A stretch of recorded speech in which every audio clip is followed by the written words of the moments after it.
morning everyone. How are you? I hope you all are safe at home. Today we are starting exercise 3.5 and this is the first sum of this exercise. Which of the following statements are true? आपको ये बताना है कि कौन सी statements true हैं. तो आप one by one statements को रीड करोगे और पता लगाओगे कि कौन सी स्टेटमेंट ट्रू है और कौन सी फॉल्स है.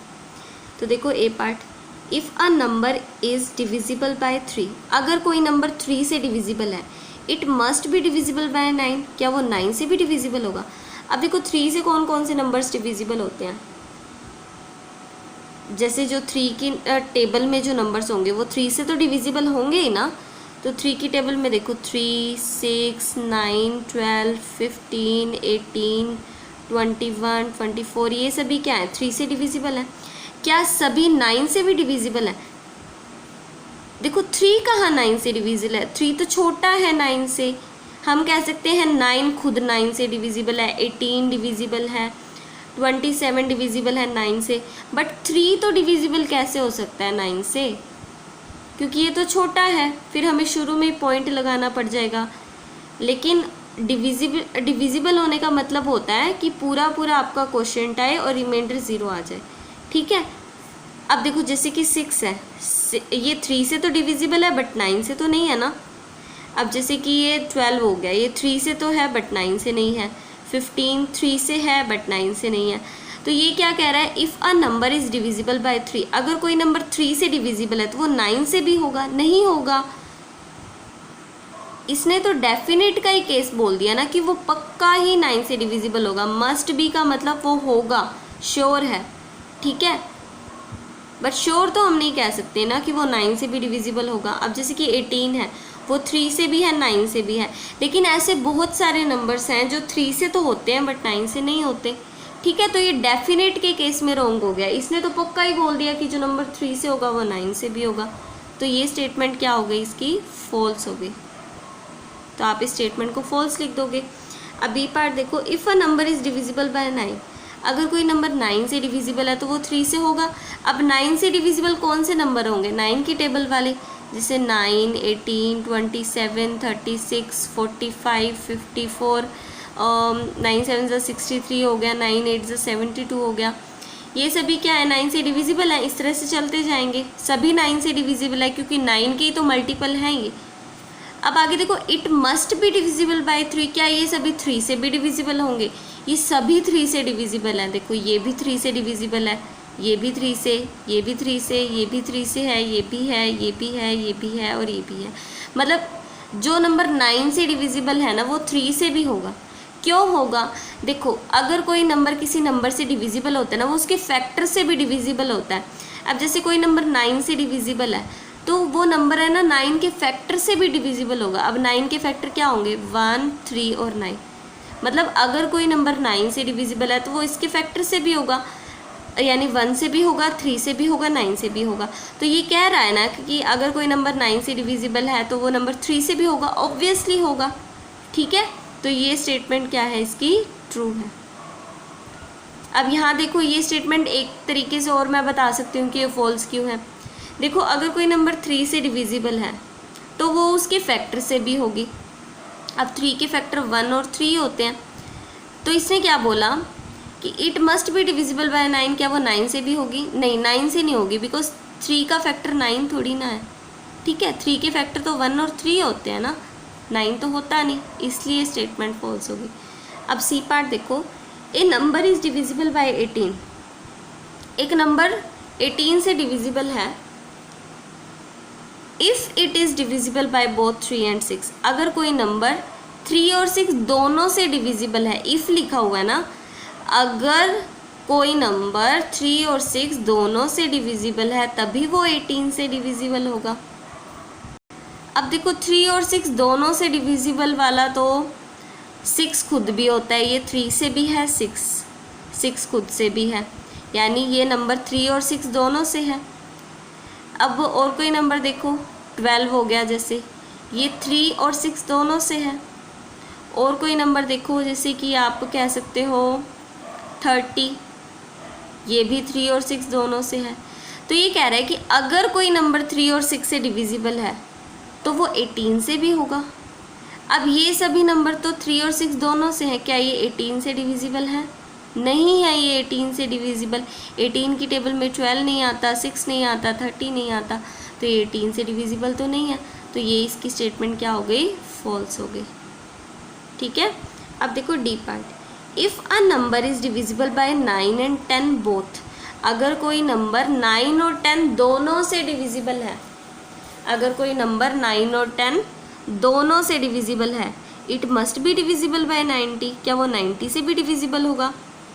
तो देखो अगर कोई नंबर किन्हीं दो नंबर से डिविजिबल होता है, जैसे एक नंबर की बात हो रही है, वो 9 और 10 दोनों से डिविजिबल है ना। अगर कोई नंबर किन्हीं दो नंबर से डिविजिबल होता है और वो दो नंबर अगर कोप्राइम होते हैं ना, मतलब उनका HCF अगर 1 होता है, तो वो नंबर उनकी प्रोडक्ट से भी डिविजिबल होता है। हमने पिछली एक्सरसाइज में पढ़ा था ये, कि जैसे 6 है, ये 2 और 3 दोनों से डिविजिबल है ना। अब ये दोनों तो क्या है? कोप्राइम, इनका HCF 1 आएगा। कि अगर एक नंबर ऐसे दो नंबर से डिविजिबल है जिनका HCF 1 है, यानी वो कोप्राइम है, तो ये जो नंबर है ना, इनकी प्रोडक्ट से भी डिविजिबल होगा। इनकी प्रोडक्ट क्या है? 6, तो ये नंबर इनकी प्रोडक्ट से भी होगा, ये हमें पता है ना। तो ये क्या कह रहा है कि अगर एक नंबर 9 और 10 दोनों से है, अगर इन दोनों से है तो ये दोनों तो कोप्राइम है, इनका HCF 1 है, तो इनकी प्रोडक्ट से भी होगा ना, यानी इनकी प्रोडक्ट क्या होगी? 90। तो वही तो बोला कि इसने, अगर कोई नंबर 9 और 10 दोनों से डिविजिबल है, it must be divisible bye 90, तो 90 से भी होगा। यस, तो वो 90 से भी होगा। ये स्टेटमेंट क्या है? ट्रू है। अब आगे देखो, इफ़ 2 नंबर्स आर कोप्राइम, अगर दो नंबर कोप्राइम है, जैसे कि सपोज करो 5 और कोई नंबर लेके देखना इसके साथ। जैसे कि हमें क्या लेने हैं? इफ़ 2 नंबर्स आर कोप्राइम, अगर दो नंबर्स क्या हैं? कोप्राइम है। कोप्राइम का मतलब क्या होता है? जिनका HCF 1 आ जाए ना, वो उन नंबर्स को हम कोप्राइम बोल देते हैं। तो 5 के साथ हम कौन सा नंबर लें कि HCF 1 आ जाए? 7 ले लेते हैं। तो देखो इन दोनों का HCF क्या आएगा? 1 आएगा, बिकॉज ये 1 के अलावा तो किसी और से दोनों तो डिविजिबल नहीं होंगे ना। तो हाईएस्ट कॉमन फैक्टर, तो इनका 1 आ जाएगा। तो हमें दो ऐसे नंबर्स लेने थे जो कोप्राइम हो। तो ये क्या कह रहा है? At least one of them must be prime, तो उनमें से कम एक नंबर तो प्राइम होगा। क्या आप ये बात सच मानते हो कि उनमें से कम एक नंबर प्राइम होगा अगर दो नंबर कोप्राइम है? तो यहाँ पर तो देखो दोनों ही प्राइम है ना। अब हम कोई और एग्जाम्पल लेके देखते हैं। जैसे कि देखो 4 और 9, ये दोनों नंबर्स कोप्राइम है, इनका HCF 1 है, बट इनमें से तो एक भी प्राइम नहीं है, ना तो ये प्राइम है ना ये प्राइम है।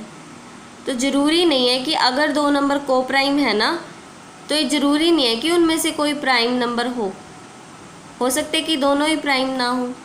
ठीक है, जैसे कि ये केस देखो, ये दोनों ही प्राइम नहीं है। तो देखो अगर दो नंबर कोप्राइम है, जैसे कि 4 और 9 दोनों कोप्राइम है, at least one of them must be prime, ये बात हम सच नहीं मान सकते।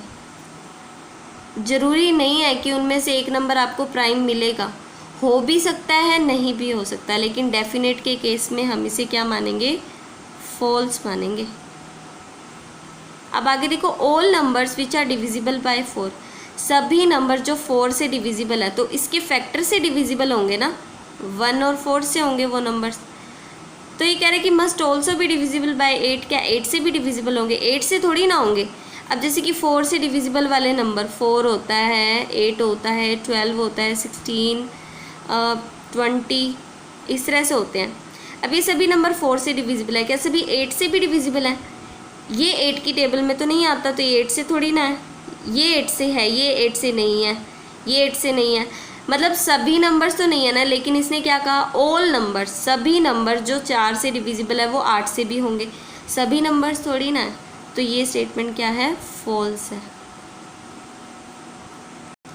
अब आगे देखो आप G part, all numbers which are divisible by 8, सभी नंबर जो 8 से डिविजिबल है, तो 8 के फैक्टर से भी डिविजिबल होंगे, यानी 1 से, 2 से, 4 से और 8 से। ठीक है, सभी नंबर जो 8 से डिविजिबल हैं वो 8 के फैक्टर से भी होंगे ना। तो इसने क्या कहा? जो सभी नंबर 8 से डिविजिबल हैं मस्ट ऑल्सो भी डिविजिबल बाय 4, 4 से भी होंगे। हाँ जी, 4 से भी होंगे, बिकॉज 4 क्या है? 8 का फैक्टर है। तो ये स्टेटमेंट क्या हो गई, ट्रू हो गई। अब आगे देखो H part, if a number exactly divides the two number separately. अगर एक नंबर दो नंबर्स को एग्जैक्टली डिवाइड करता है, जैसे कि देखो 2 है, वो 4 को भी डिवाइड करता है, 6 को भी डिवाइड करता है, दोनों को डिवाइड करता है ना। तो ये कहते हैं कि it must exactly divide the sum, उनके सम को भी डिवाइड करेगा क्या, इन दोनों का सम करके देखना। 4 + 6 10, क्या 10 को 2 करेगा डिवाइड, हाँ जी करेगा ना, पूरा पूरा डिवाइड कर देगा, 5 आ जाएगा। और कोई एग्जांपल लेके देखते हैं, क्या पता ये बाय चांस ही आ गया हो। तो हमें क्या करना है, एक नंबर लेना है जो दो नंबर्स को पूरा पूरा डिवाइड करता हो, जैसे कि 10 और 15। इन दोनों नंबर्स को 5 डिवाइड करता है ना, क्या इनके सम को भी करेगा 5 डिवाइड, इनका सम करना 25, इसको भी 5 डिवाइड करता है, 5 × 1 = 5, 5 × 5 = 25, 5 आ जाएगा। तो ये स्टेटमेंट क्या है हमारी, ट्रू है। अगर कोई नंबर किन्हीं दो नंबर्स को डिवाइड करता है ना, तो उनके सम को भी डिवाइड करेगा। अब आगे देखो आई पार्ट, ये क्या कह रहा है, if a number exactly divide the sum of two numbers.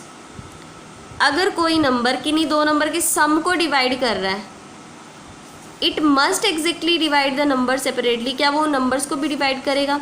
जैसे कि देखो 9 + 7 16। अब देखो 16 को 4 डिवाइड करता है ना, ये दोनों नंबर्स हैं। इसने क्या कहा, एक नंबर है जो किन्हीं दो नंबर के सम को डिवाइड करता है। तो मैंने देखो कोई दो नंबर लिए 9 और 7, इनका सम क्या 16, इसको 4 डिवाइड करता है ना, दैट मीन्स ये नंबर इन दोनों नंबर के सम को डिवाइड करता है। क्या ये नंबर इन दोनों को भी डिवाइड कर रहा है, नहीं कर रहा ना। तो ये क्या कह रहा है कि अगर एक नंबर किन्हीं दो नंबर के सम को डिवाइड करता है, जैसे कि यहाँ पर ये सम है और ये नंबर इसे डिवाइड कर रहा है, तो ये कह रहा है कि it must exactly divide the number separately, क्या उन नंबर्स को भी डिवाइड करेगा जिनका सम किया था। तो देखो 4 सम को तो कर रहा है बट इन नंबर्स को थोड़ी ना कर रहा है। तो ये स्टेटमेंट क्या है हमारी, फॉल्स है। देखो अगर कोई नंबर किन्हीं दो नंबर्स को पूरा पूरा डिवाइड करता है ना, तो उनके सम को भी करेगा। लेकिन अगर कोई नंबर उनके किन्हीं दो नंबर के सम को कर रहा है, तो हम ये बात नहीं कह सकते कि उन नंबर्स को भी करेगा। मतलब इस स्टेटमेंट का फॉरवर्ड पोर्शन तो ट्रू है बट बैकवर्ड ये पोर्शन ट्रू नहीं है इसका।